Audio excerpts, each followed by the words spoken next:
One side of the roster feels locked in, the other, not so much. That's where the pressure point is. And one more move there could flip the entire ceiling overnight. So let's get it mixing.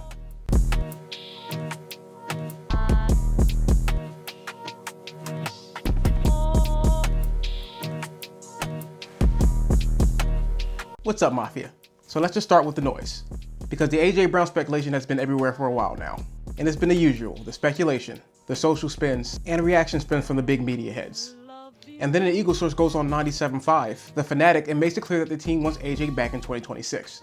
Here right now talking, the Eagles want AJ Brown in an Eagles uniform in 2026. Was AJ Brown then has had the change of heart by something that has happened, or do you believe AJ Brown really didn't want to get out of town?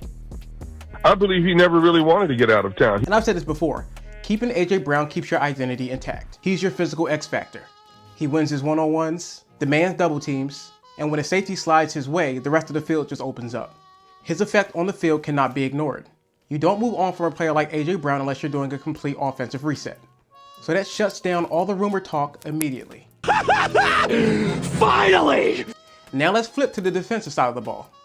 Bradley Chubb just hit the market after Miami decided to let him go. And when you look at Philadelphia's situation at edge rusher, this actually makes a lot of sense. Edge rusher is one of Philadelphia's top priorities this offseason, and Chubb would definitely serve to fill a need. And he already has a connection with our defensive system. Chubb played in Vic Fangio's system in Miami and in Denver. He understands rush lanes and he understands his assignment. This guy runs a little hot, but he gets the job done. He sets the edge and he plays within the structure. Now think about pairing him with Nolan Smith and Jalen Hunt. Now you're rotating pressure, keeping your players fresh, while attacking multiple alignments. And factor in that he also played with Jalen Phillips during his time in Miami. That's a huge selling point for bringing him into Philadelphia. Fangio already knows how to use him and will play to his strengths.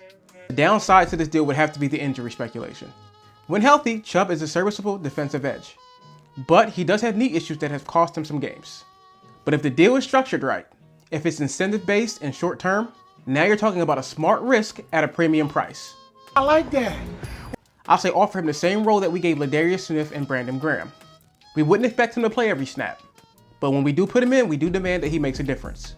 And then there's this. Denzel Ward is a name that's been floating around as being a trade target. The Browns are looking to move on from their starting cornerback because of a big 2026 cap hit, roughly around $32.9 million. Moving him would help Cleveland clear cap space. This works for Philly because Ward has been a topic of trade discussion for a while now. When Ward is healthy, you're getting a high-level corner. Smooth hips, clean transitions, and he can run with vertical routes and stay glued to a receiver downfield.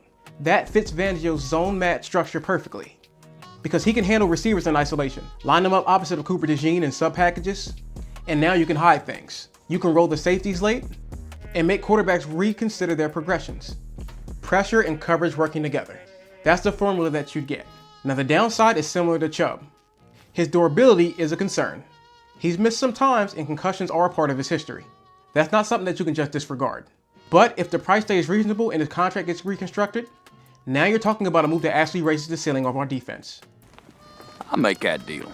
Don't blame you. Damn good deal. So let's take a look at the board. Keeping AJ Brown keeps the offense steady and it's looking like he's not going anywhere. Adding Chubb strengthens the rush and also gives us a veteran presence. Landing Ward upgrades the coverage and we finally get a legitimate CB2. Now I ask you, which one of these moves actually makes sense? And if you only get one of these players, which one of these moves moves the needle the most? Drop it in the comment section and let me know. The front office is always playing the long game. Stability on offense and calculated aggression on the defense. If they keep AJ Brown and add one defensive swing piece, the roster gets stronger without blowing up the future. And only the future will tell what move the Eagles actually make. So remember to like, share, and subscribe. I've been Brother Shy, and this has been the Midnight Green Mafia.